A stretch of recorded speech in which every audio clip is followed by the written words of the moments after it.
Welcome back to The Explainer, everyone. I am so glad you're here today because we are looking at something that honestly fundamentally shifts how we understand AI. If you build or even just work with AI, you know that incredibly frustrating moment when a super sophisticated agent just fails. Well, today we're doing a deep dive into a really groundbreaking paper by Fouad Boussatouna from ProofAgent-AI and the University of Chicago. It completely exposes the hidden iceberg that's sinking our AI ships. And I promise, by the end of this, you're going to look at AI development in a totally different way.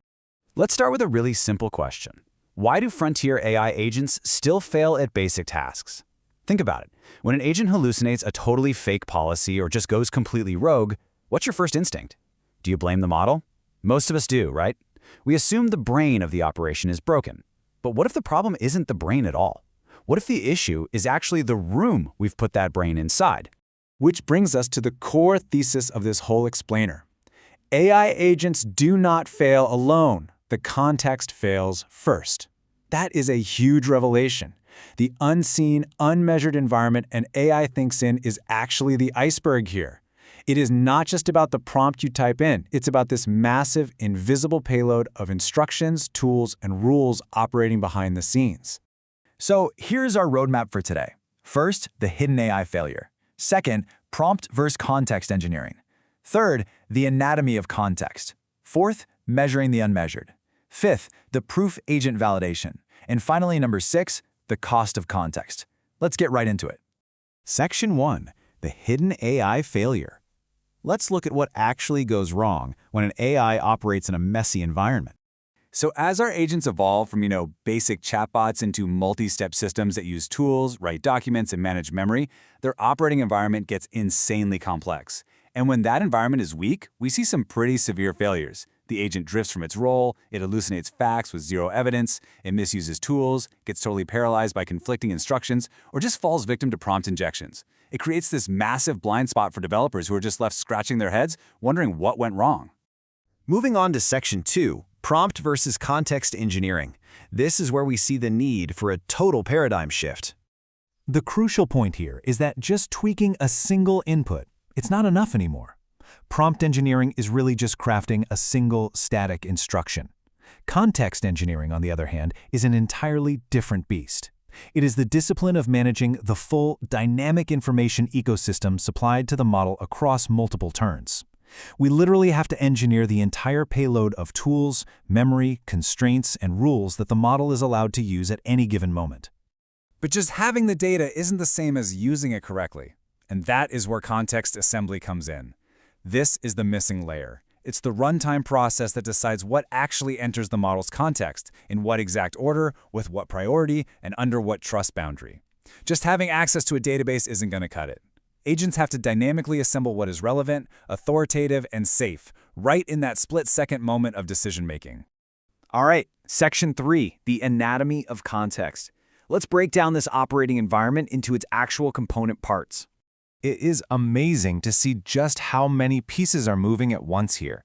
You've got 7 distinct components of context engineering working at the exact same time. There's instruction scaffolding telling the agent what its role is, grounding and retrieval pulling in the facts, plus tool context design, memory management, context compression, security hardening, and even multi-agent orchestration. They are all interacting continuously. It really shows why relying on a single good prompt won't save you if the rest of this ecosystem is a total mess. Section 4, measuring the unmeasured. We know context matters, but how do we actually measure it before the agent takes action? This is where the secret sauce comes in. The paper introduces something called the ProofAgent-Harness. It basically uses multiple AI jurors to reach a consensus score on the context itself, mapping 7 practical criteria straight to their behavioral failure modes. So, if you have poor role clarity, you get goal drift. If your grounding sufficiency is low, your agent is going to hallucinate. Weak tool schema quality, expect tool misuse. It's basically a perfect diagnostic map that flags the exact weakness in your agent's setup. Now, what is really interesting here is the strict requirement of isolation. The context score generated by the harness is completely separated from how the agent behaves later and from release decisions. Why do it this way? Because evaluating the setup completely separately from the behavior prevents a circular validation loop. It proves that a good context score actually predicts good behavior rather than just pointing it out after the fact. It is a true leading indicator. Section 5, the proof agent validation. Let's see if this actually works in the real world. The researchers ran a massive experiment, 300 evaluations, 7,500 turns in regulated domains like healthcare and legal drafting. They set up 3 escalating conditions: C1 poor context, C2 structured context, and C3 hardened context. And here is the really brilliant part. They held the frontier LLMs, specifically GPT 5.5 and Claude Opus 4.8, completely fixed. They didn't touch the brains at all. They only upgraded the context those brains operated in, moving from vague instructions to typed tools and finally to strict security guardrails. The results? Absolutely staggering. Just moving from a poor context to a structured context caused a massive 68% drop in critical failures. 68%. That proves, without a doubt, that structure is a massive lever for reliability. Just giving the agent clearer roles, better tool schemas, and solid grounding radically improved its behavior without ever swapping out the underlying model. And you can clearly see how hallucination resistance just skyrockets when you move out of that poor condition. The study found a 0.63 correlation between grounding sufficiency and hallucination resistance. This objectively proves that giving the agent better, evidence-rich context actively physically restricts it from making up unsupported claims. It isn't magic, you guys, it's just really good context engineering. But it is not just a straight line to perfection. There's a really nuanced engineering trade-off here. Moving to that C3 hardened context adds explicit escalation thresholds and separates trusted instructions from untrusted data. That absolutely makes the agent safer against manipulation, sure, but it also makes it a lot more conservative. Because of those strict rules, it might actually refuse borderline tasks, which slightly reduces its overall behavioral score. It's a great reminder that throwing more rules at a problem doesn't just magically fix everything, it fundamentally changes the behavioral profile of your AI. So wrapping up the validation, these correlations prove that context quality is a highly valid pre-flight signal. Instruction consistency predicts how well the AI follows instructions. Tool schema quality predicts successful tool use. Guardrail coverage predicts manipulation resistance.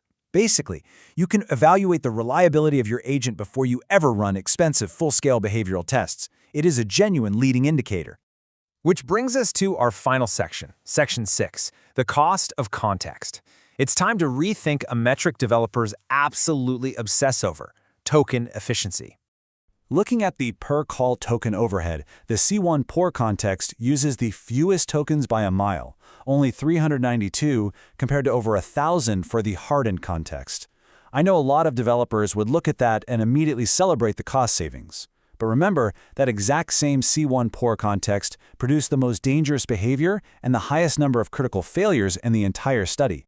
So, the crucial takeaway is this: the weakest context can be the cheapest per call while producing the absolute most dangerous behavior.